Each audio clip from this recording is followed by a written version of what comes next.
Kemarin di media sosial saya ada yang bertanya apakah negeri ini akan menjadi lebih baik kalau dipimpin oleh TNI.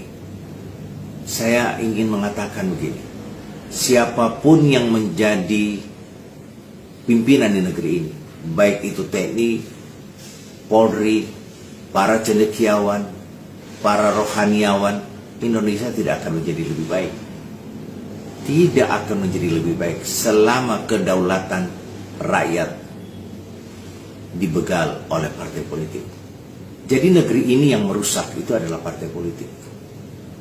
Partai politik menjelma menjadi kerajaan-kerajaan orang-orang tertentu. Dan mereka memperdagangkan kedaulatan rakyat di tingkat elit itu. Ini ada satu contoh yang perlu mungkin kita adopsi dari Amerika. Di Amerika itu yang namanya pejabat publik. Ingat ya, di Amerika yang namanya pejabat publik itu takut sekali sama media maupun rakyat. Karena rakyat diberikan ruang dalam undang-undang di negeri itu, mempunyai hak untuk merecall seorang pejabat publik yang melakukan kesalahan. Di Indonesia yang berhak melakukan recall itu adalah partai politik, ketua umum partai. Jadi sekalipun pejabat itu sudah ketahuan salah dan bejat atau mencuri atau korupsi, belum tentu dia akan direcall oleh pimpinan partai selama mereka tahu sama tahu. Kalau di Amerika, begitu Anda melakukan sebuah kesalahan, rakyat punya mekanisme yang disediakan oleh semacam KPU-nya yang ada di sana. Itu mengajukan atau mengusulkan bahwa pejabat tersebut harus diganti. Dan proses itu berlangsung untuk mengganti pejabat yang bersangkutan. Di Indonesia tidak begitu. Jadi tidak ada yang takut pada rakyat. Yang mereka takut itu ketua umum partai. Karena undang-undang mengatur bahwa ketua umumlah yang mempunyai atau Dewan Pimpinan Pusat Nasional mempunyai hak untuk merecall anggota DPR atau pejabat publik. Yang tidak bisa diberhentikan oleh rakyat di Amerika itu hanya satu. Ada mekanisme sendiri, yaitu presiden. Di bawah presiden semua bisa diberhentikan oleh rakyat. Dan rakyat sangat berdaulat.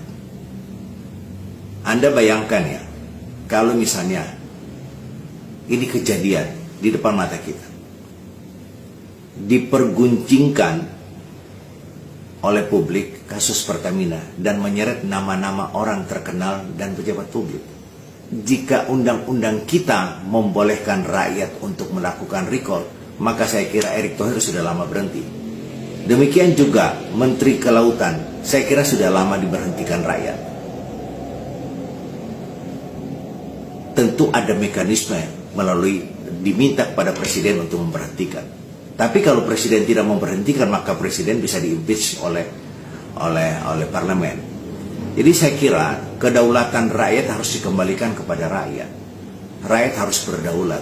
Hari ini rakyat tidak punya kedaulatan. Setelah pemilu,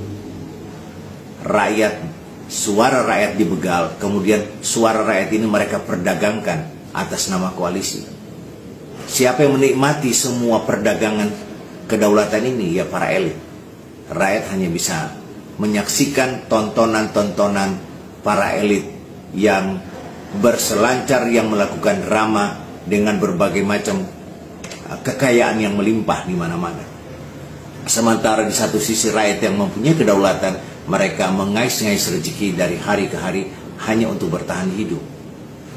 Jadi sekali lagi bahwa siapapun yang memimpin negeri ini, misalnya ada desakan bahwa harus militer yang memimpin. Contoh yang paling dekat adalah Pak Prabowo.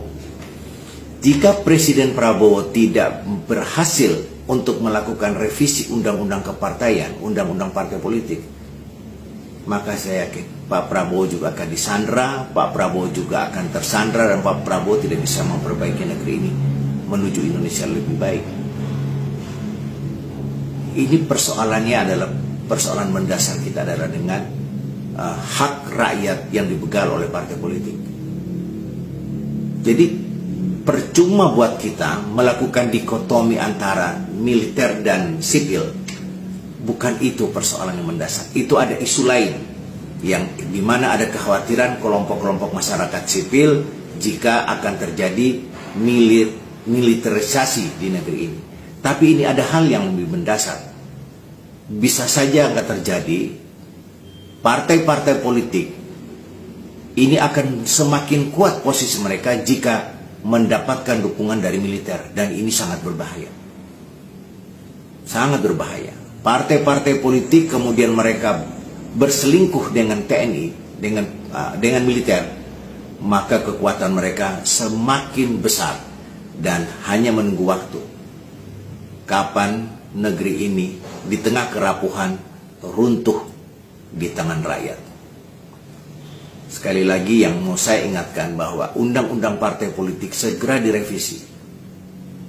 Partai politik menjelma menjadi milik keluarga-keluarga tertentu.